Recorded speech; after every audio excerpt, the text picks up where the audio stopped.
నేను మీ ఈశ్వర్ ఈ6 న్యూస్కి స్వాగతం. వార్తల్లోని ముఖ్య అంశాలు: వర్షాకాలంలో తిండి గింజల నిల్వ రవాణాలో అంతరాయం తలెత్తే అవకాశం ఉన్న నేపథ్యంలో కేంద్ర ప్రభుత్వం రాష్ట్రాలకు కీలక ఆదేశాలు జారీ చేసింది.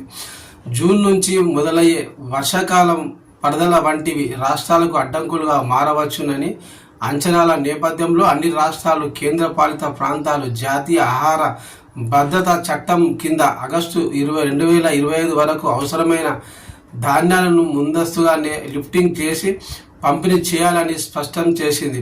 3 నెలల కోటాను ఒకేసారి పంపిణీ చేయాలని నిర్ణయించింది. ఈ మేరకు అన్ని రాష్ట్రాల పౌర సరఫరాల శాఖ ముఖ్య కార్యదర్శులకు కేంద్ర ఆహార ప్రజా పంపిణీ మంత్రిత్వ శాఖ రాష్ట్రాలకు రాహుల్ సింగ్ లేఖ రాశారు. మే 30లోగా జూన్, జూలై, ఆగస్టు నెలకు సంబంధించిన సరుకులు లబ్ధిదారులకు అందించాలని పేర్కొన్నారు. జూన్ నెలలోనే 3 నెలలకు సరిపడా కోటాను విడుదల చేస్తామని రాష్ట్ర ప్రభుత్వం కేంద్రానికి తెలియజేసింది. ప్రతి నెల 1.75 లక్షల టన్నుల బియ్యం అవసరం.